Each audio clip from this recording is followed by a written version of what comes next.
Comme ça, c'est pas. Ils se retrouvent exceptionnellement tous ensemble ce matin-là. Lucas, Nora, Bambou, Leïla et Evan sont en 5e et ils travaillent sur un projet commun. Ce matin, on a fait une affiche pour dire qu'on va organiser une projection de petits films qu'on a réalisés. C'est des petits films qu'on a fait dans le cadre Je filme le métier qui me plaît.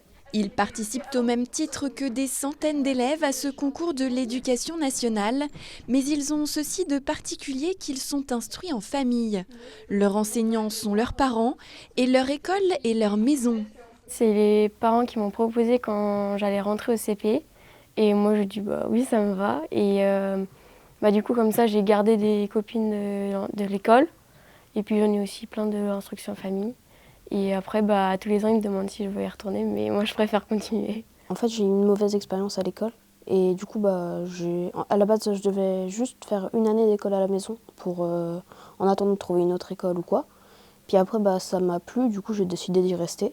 Pour faire l'école à la maison, il suffisait auparavant d'une simple déclaration en mairie et à l'inspection académique.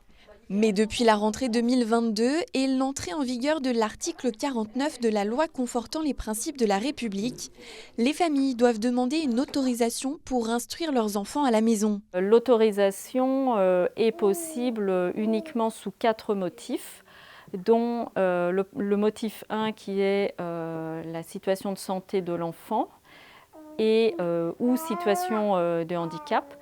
Le deuxième motif, c'est quand l'enfant pratique une activité intensive, qu'elle soit sportive ou artistique. Troisième motif, c'est la famille qui est en itinérance en France ou si la famille a un éloignement géographique trop important d'un établissement scolaire. Et le quatrième motif qui est la situation propre à l'enfant. C'est ce dernier motif que les associations considèrent comme flou et qui donne lieu, selon elles, à de nombreux refus de dossiers.